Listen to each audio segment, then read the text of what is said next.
দীর্ঘ ১০ বছর পরে মাটি খুঁড়ে উদ্ধার করা হলো এক মেক্সিকান গডফাদারের গোপন সেফ। জেনে অবাক হবেন, এই লোক সম্পদের নেশায় নিজের আপন ২ ভাইকে হত্যা করেছিল। এছাড়াও আরও বিভিন্ন রকমের ক্রাইমের সাথে সে জড়িত ছিল।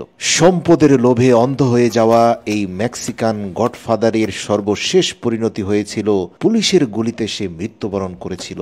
ড্রাগ, মদ, জুয়া, নারীতে সে এত আসক্ত ছিল যে মানুষ খুন তার হাতের খেলা ছিল।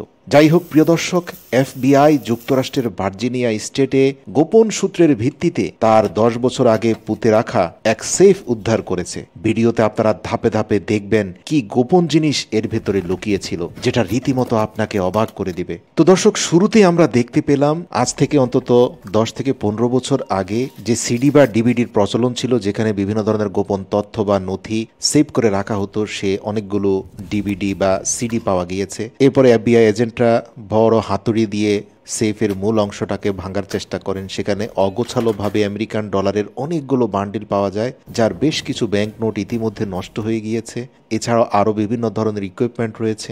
একটা পুরনো ফোন দেখা যাচ্ছে। একবার ভাবতে পারেন, তার হাজার হাজার লক্ষ লক্ষ ডলার আজ মাটিতে পৌঁছে যাচ্ছে। এভাবে আমরা আমাদের জীবনের সম্পদের লোভে মূল্যবান জীবন শেষ করি। এক সময় যখন আমরা মাটির নিচে চলে যাই, তখন আমাদের সম্পদ পোকায় খায়। এটাই হচ্ছে জীবনের পরিচিতি। এখানে একটা ফেক হ্যান্ডকাপ দেখা যাচ্ছে, হয়তোবা সে এটা বিভিন্ন ধরনের মানুষকে অত্যাচার নির্যাতনের জন্য ব্যবহার করত।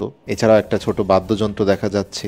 এই জাতীয় মাফিয়া গডফাদাররা সাধারণত অনেক কিছুই শখের কারণে রাখে। প্রিয় দর্শক, ধীরে ধীরে যত বেশি এই সেফটাকে খোলা হচ্ছিল, এর ভেতরে এমন এমন জিনিস পাওয়া যাচ্ছিল যেটা রীতিমতো অবাক করার মতো। পিওর গোল্ডের একটা পিস্তল পাওয়া গিয়েছে, যেটার হ্যামার এখনো ঠিক আছে, কিন্তু পিস্তলের মূল বডিটা দীর্ঘ ১০-১৫ বছরের নষ্ট হয়ে গিয়েছে। এছাড়াও একটা পুরনো ফোন পাওয়া গিয়েছে, যেটার পিছনের ব্যাটারি খোলা যায়। যদিও এখনকার জমানায় যত ফোন রয়েছে, সেই ফোনগুলোর পিছনের ব্যাটারি খোলা যায় না। তবে ফোনটাতে কোনো সিম কার্ড পাওয়া যায়নি। সেফটার আরও বেশ কিছু গোপন ড্রয়ার বা ক্যাবিনেট রয়েছে, যেগুলো ধীরে ধীরে কেটে এফবিআই কর্মকর্তারা বের করছেন। তবে সেখানে কম বেশি কয়েক লক্ষ ইউএস ডলার পাওয়া গিয়েছে, যেই সম্পদগুলো এফবিআই কর্মকর্তারা জব্দ করেছেন। সত্যি আমাদের জীবনটাই এমন, আমরা সম্পদের মোহে আমাদের যৌবন নষ্ট করি। বার্ধক্য এসে যে সম্পদ আমাদের হাতে আসে, সে সম্পদ ভোগ করার মতো শারীরিক সামর্থ্য থাকে না।